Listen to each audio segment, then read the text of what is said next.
আজ ভারতবর্ষের ৮০তম স্বাধীনতা দিবস। তোমাদের সবাইকে স্বাধীনতা দিবসের শুভেচ্ছা জানাচ্ছি। আজ তোমাদের শোনাচ্ছি বিভূতিভূষণ বন্দ্যোপাধ্যায়ের পুরানো কথা। বাল্যে সর্বদাই দেখতুম বাবার সঙ্গে ঠাকুরমার ঝগড়া বিবাদ চলেছে। এর কারণ কিছু বুঝতুম না। আমার বয়স তখন 7 বছর। ঠাকুরমা যে বাবার মা এটা অনেক দিনই বুঝেছিলাম, কিন্তু মা ছেলেকে অমনি করে যে দিন নেই রাত নেই বকে, তার কোনো নজির আমার নিজের মায়ের সঙ্গে অন্তত আমার সম্বন্ধে খুঁজে পাইনি। বুড়ো মানুষই যে অমনি করে তাও তো নয়, কারণ আমার দিদিমা ছিলেন ঠাকুমার চেয়েও বেশি বয়সের। দিদিমার মাথার চুল পেকেছিল, ঠাকুরমার মাথার চুল তখনও অনেক কাঁচা। কিন্তু কই, দিদিমা তো আমায় খুব ভালোবাসতেন, কাউকে তো কখনো বকতে শুনিনি তার মুখে। তবে কেন ঠাকুরমা এরকম করেন আমার বাবাকে? মাঝে মাঝেই একথা ভেবেছি, কিন্তু 7 বছরের ছেলে ভেবে কিছু ঠিক করতে পারতুম না, বা বেশিক্ষণ এসব কথা আমার মনে দাঁড়াতোও না। দিদিমার কাছে আমি অনেক সময় থাকতুম। তার বাড়ি আমাদের গ্রাম থেকে নৌকায় যেতে হয়, অনেকখানি সময় লাগতো সেখানে পৌঁছতে। সকালে খেয়ে বার হলে সেখানে পৌঁছাবার আগে রোদ রাঙা হয়ে আসতো। বাদুড়ের দল ডানা ঝটপট করে আকাশ দিয়ে উড়ে বাসায় যেত। নদীর জলে নৌকার ধারে ভুসভুস করে শুশুকেরা ডিগবাজি খেয়ে আবার ডুব দিত। এসব অনেক ছেলেবেলাকার কথা। তখন আমরা থাকতাম আমাদের দেশের বাড়িতে। সেখান থেকে অনেক দিন আগেই আমরা চলে এসেছিলাম, আর কখনো যাইনি। দেশে এখন আর আমাদের বাড়িঘর নেই, ম্যালেরিয়ায় জনহীন স্ত্রীহীন হয়ে গিয়েছে শুনেছি। বহুদিন কলকাতার বাসিন্দা, এখন সেসব জায়গায় যেতে ভয় করে। বিশেষ করে এখন যখন বয়স হয়েছে, সাবধানে থাকাই ভালো। দেশের বাড়ির সঙ্গে মায়ের স্মৃতি জড়ানো। যখনই দেশের বাড়ির ডালিম গাছটা, তার পাশে লম্বা পেঁপে গাছটা, তার পাশে পুরনো পাতকুয়ো আর গোয়াল ঘরটার ছবি মনে আসে, সঙ্গে সঙ্গে অমনি মনে আসে আমার মায়ের খুব অস্পষ্ট একটা ছবি। ওদের সঙ্গে মা যেন জড়ানো আছেন। কি ভালোই বাসতুম মাকে, জীবনে অত ভালো কাউকে বাসিনি, বাসতে পারবও না। মায়ের সম্বন্ধে আমার অতি শৈশবকালের যে ছবিটা জাগে, তাতেও দেখি ঠাকুরমা মাকে অনেক কষ্ট দিতেন, মাকে শক্ত কথা বলতেন অকারণে।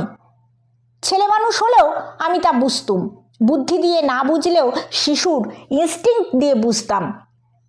তার একটা মস্ত কারণ মার প্রতি ছিল আমার গভীর দরদ আর সহানুভূতি। একই রক্ত একই মাংস আমার গায়ে, আমার চেয়ে মায়ের দুঃখ বুঝবে কে? একদিনের কথা, আমার মনে হয় অস্পষ্ট একখানা ছবির মতো। আমাদের বাড়ির সদর দরজার সামনে কিছু দূরে আর একজন কাদের বাড়ি ছিল। একটা খুব বড় ঝাঁকড়া লিচু গাছ ছিল তাদের বাড়ির বাইরের উঠানে। বিকেলবেলাটায় আমি আর আরও অনেক ছেলেপুলে লিচুতলায় খেলছিলুম। এমন সময় আমাদের বাড়ির সদর দরজায় দাঁড়িয়ে মা ডাক দিলেন, ভানু, খাবি আয়। খেলা ফেলে ছুটে গেলুম খেতে। সদর দরজার ফ্রেমে মার ছবিটা আজও বেশ মনে হয়। দুদিকের কাঠে হাত দিয়ে দাঁড়িয়েছেন, পরনে সাদা শাড়ি, মুখে হাসি, দরজার কবার জোড়া সেকেলে ধরনের মোটা পেরেকের গুল বসানো। পাশেই ছোট একটা চালা ঘরে খড় বিচালি থাকত।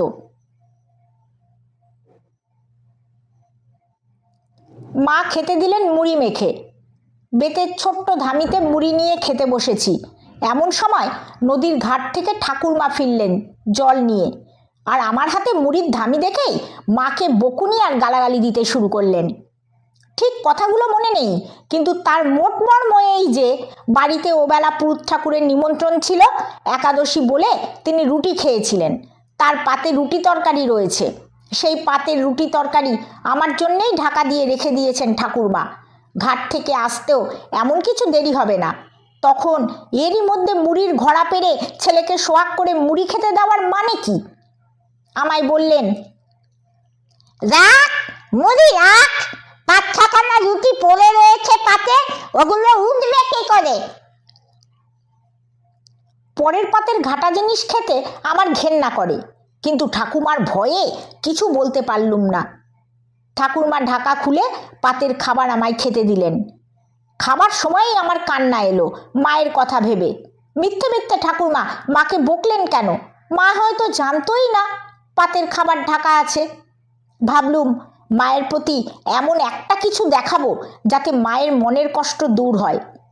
কিন্তু 4 বছর তখন আমার বয়স, না পারি কথা গুছিয়ে বলতে, না পারি কিছু বোঝাতে। হয়তো খুব শক্ত করে মায়ের গলা জড়িয়ে রাতে শুয়েছিলুম। এছাড়া সহানুভূতি দেখানোর অন্য কোনো উপায় আমার জানা ছিল না, অন্তত সে বয়সে। মধ্যে কিছুদিনের কথা আমার তত মনে পড়ে না। আবার যখন মায়ের কথা মনে পড়ে তখন মার খুব অসুখ। কী অসুখ জানতুম না তখন। নিচের একটা ঘরে মা থাকতেন। আমাকে মার কাছে যেতে সবাই বারণ করে দিয়েছিল, কিন্তু আমাকে ধরে রাখা সোজা কথা নয়। ফাঁক পেলেই আমি মার ঘরে ঢুকতুম। খানিকক্ষণ ধরে মার সঙ্গে কী সব কথা কইতুম। তারপর সন্ধান পেয়ে ওরা এসে ধরে নিয়ে যেত। ঠাকুরমার কাছে বকুনি খেতে হতো ও ঘরে যাওয়ার জন্যে। এরকম চলল 2-10 দিন নয়, অনেক অনেক দিন। কতদিন তা আমার জানবার বয়স হয়নি তখন, মোটের ওপর অনেক দিন। এখন মনে হয় 7-8 মাসের কম নয়। একদিন শুনলুম মায়ের অসুখ নিয়ে বাবার সঙ্গে ঠাকুরমার ঝগড়া হচ্ছে। ঠাকুরমা বলছেন, আর ওই পেছনে পয়সা খরচ করে কি হবে? আমার ছেলে মেয়েগুলোকে পথে দাঁড়াবে? সংসারের টাকা দিয়ে দামি দামি ওষুধ এলো কত এই কমাসে, তাতে কিছু যখন হলো না তখন আর আমি বেশি টাকা খরচ করতে দেব না। বাবা বলছেন, তা বলে একটা মানুষ বিনা চিকিৎসায় মরবে চোখের সামনে? চিকিৎসা কিছু কম হয়নি, এখনো তো চিকিৎসার ত্রুটি নেই, কিন্তু আর আমি তোমায় টাকা দেব না। যে বাঁচবে না তার পেছনে আর কেন টাকা খরচ করব? সেদিন বুঝলুম মার অসুখ খুব গুরুতর। মন খুব খারাপ হয়ে গেল। সমস্ত বাড়ির মধ্যে আমার মন টানে কেবল মায়ের ঘরে। যখন মন খারাপ হয় মার কাছে গেলে সব দুঃখ চলে যায়। কিন্তু সেখানে যখন তখন যাবার জো নেই, লুকিয়ে যেতে হবে, নইলে ঠাকুরমাকে পিসিমা বলে দেবেন। ছোট পিসিমা আমায় কোলে করে পুকুর ধারে নিয়ে চলে যাবে। ওদের সঙ্গে আমি তো জোরে পারি না। পুকুর ধারে বড় চাপা ফুলের গাছ আছে, তার তলায় ছোট পিসিমা আমায় নিয়ে গিয়ে বলতো, ওরকম যেও না, যখন তখন ও ঘরে যেতে নেই, এখানে বসো। মা ভিন্ন সংসারটা আমার কাছে ফাঁকা। মা ছাড়া আর বুঝি না, আর কাউকে ভালো লাগে না, কেবল দিদিমা ছাড়া। দিদিমা নিতান্ত গরিব। আমার মা তার একমাত্র মেয়ে। মাঝে মাঝে তিনি যখন এসে আমাদের বাড়ি থাকতেন, রান্নাঘরের কাজকর্ম নিয়ে তাকে ব্যস্ত থাকতে হতো সদা সর্বদা। তিনি যেন এসে হতেন আমাদের বাড়ির রাঁধুনি। মায়ের অসুখের সময় তিনি এসেছিলেন, আর রোগীর সেবা করবার জন্য তিনি ছাড়া আর লোকও ছিল না। মায়ের খাওয়ার আলাদা, একখানা থালা গ্লাস আর বাটি ছিল। দিদিমা থালা বাটি রান্নাঘরের দাওয়ায় পেতে দাঁড়িয়ে থাকতেন মায়ের ভাতের জন্যে। মায়ের ঘরে থাকতেন বলেই বোধহয় ইদানিং তাকেও আমাদের ঘরে দরে উঠতে দেওয়া হতো না। মায়ের ঘরে দিদিমা যা কিছু করবার সব করতেন, এজন্যে তাকে কেউ ছুতো না। তিনি ভাত খেতেন রান্নাঘরের দাওয়ায় বসে, নয়তো উঠানের পেয়ারা তলায় বসে। তিনি থাকতেন এ বাড়িতে যেন চোর হয়ে। মায়ের অসুখের ওষুধপত্র নিয়ে কথা বলতে যেতে ঠাকুরমার কাছে তাকে কতবার বকুনি খেতে হয়েছে। ঠাকুরমা বলতেন, এতই যদি দরদ মেয়ের ওপর, নিজের বাড়িতে নিয়ে গিয়ে চিকিৎসা পত্র করাও গে। জামাইকে তো দিন রাত চাপাচ্ছে, হুগলি থেকে ডাক্তার আনতে পয়সা দেবে কে? তোমার কি একটা মতে মেয়ে সস্তায় ঝেড়ে ফেলে দিয়েছে? আমার তো এখনো আইবুড়ো মেয়ে ঘরে। তোমার মেয়ের জন্য তাকে তো আমি জলে ভাসিয়ে দিতে পারি না। যে কত টাকা আছে তা এখন তুলে রেখে দিতে হবে। ওর ঘর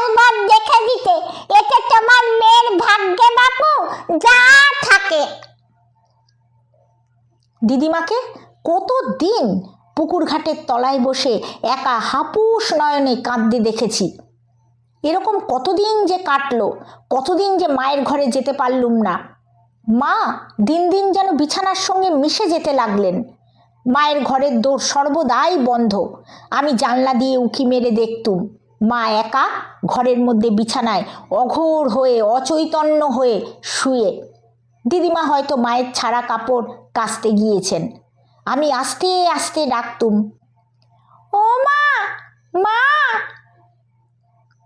তারপর দৌড় ঠেলে ঘরে ঢোকার চেষ্টা করতুম। অমনি ছোট পিসিমা কোথা থেকে এসে আমায় ছোঁ মেরে নিয়ে যেতেন।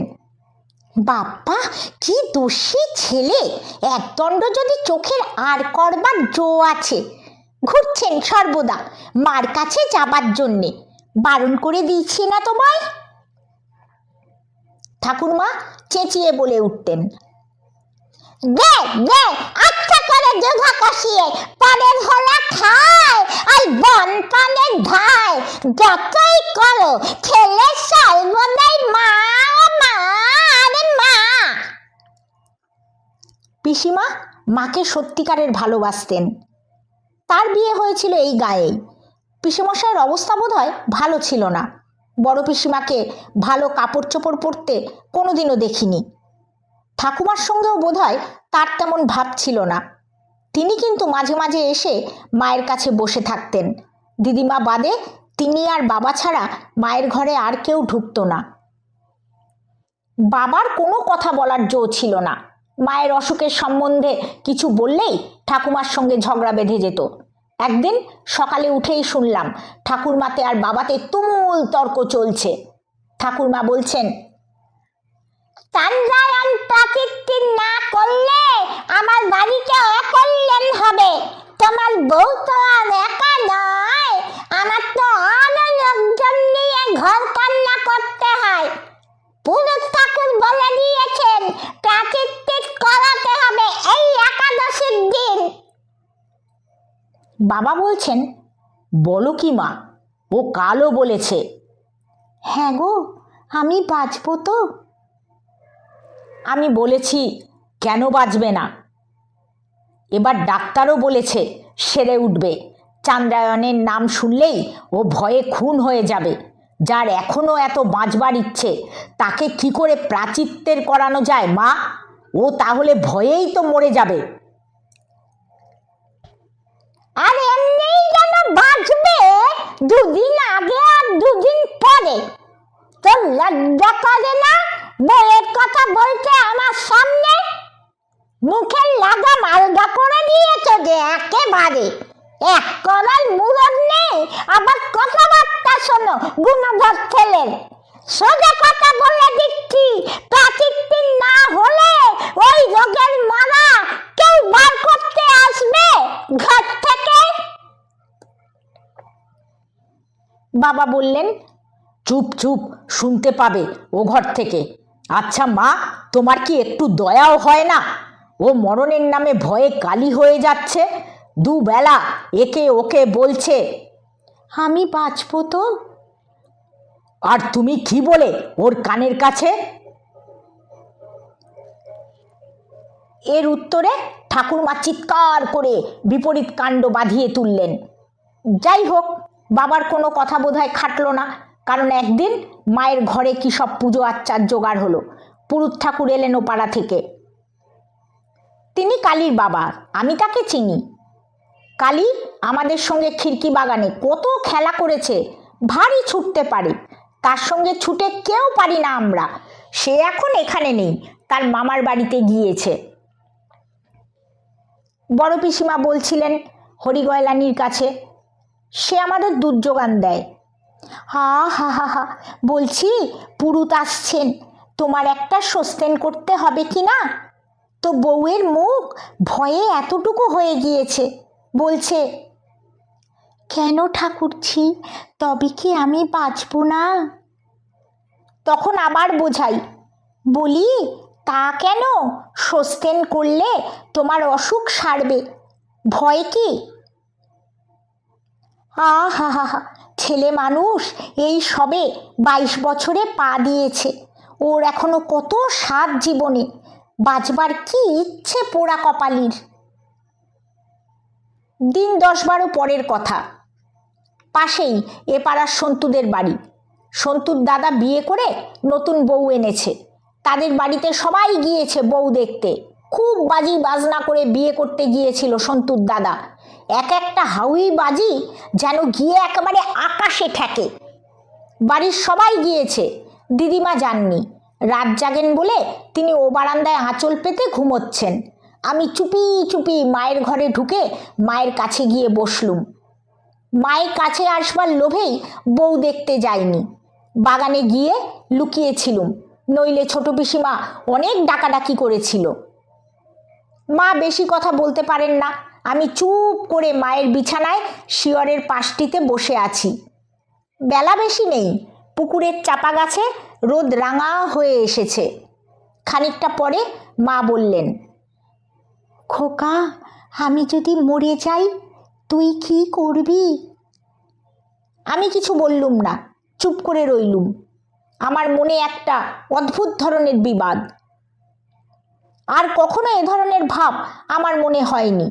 ভয়ানক মন কেমন করছে তার জন্যে, কার জন্যে যে বুঝতেও পারি না। মা যেন আপন মনেই বলছিলেন, খোকা, তোকে যে কার কাছে রেখে যাব সেই হয়েছে আমার ভাবনা, কেই বা তোকে বুঝবে। হঠাৎ মা তার হাতের আংটিটা খুলে আমায় দিয়ে বললেন, যা খোকা যা, এটা লুকিয়ে রেখে দিকে যা, ওরা তোকে কিচ্ছুটি দেবে না। এটা দিয়ে কিছু মিষ্টি টিষ্টি কিনে খাস, তুই তো মিঠাই খুব ভালোবাসিস, তাই খাস, কাউকে যেন দেখাসনি। আমার বন্ধু চুপ করলো। আমার চোখে জল এলো। বহুকাল আগেকার এক রোগজীর্ণ তরুণী মায়ের ছবি মনে এলো। অসহায় বন্ধুহীন সংসারে যার একমাত্র অবলম্বন ছিল 6 বছরের ছেলেটি আর এক দুর্ভাগ্য স্বামী। আমার বন্ধু এখন খুব বড় লোক, অনেকগুলো কয়লা খনির মালিক। তার সার্কুলার রোডের বাড়িতে বসে চা পানের পরে সন্ধেবেলা আমার কথা বলছিলুম। তারপরে তিনি ওপরের গল্পটা বললেন। খানিকটা চুপ করে থেকে আমি বললুম, তারপর কি হলো? রাত্রে কি হয়েছিল আর জানি না। ওরা এসে পড়বার পরেই আমি ঘর থেকে পালিয়ে গিয়েছিলুম। তারপর ঘুমিয়ে পড়ি। ভোরে উঠে মাকে আর দেখিনি। আমার ছেলেবেলাকার মা রাত্রের মধ্যেই অদৃশ্য হয়ে গেলেন। এই রকম সন্ধ্যায় আবার সেই কতকাল আগের কথা, সেই সন্ধ্যাটি আমার মনে আসে।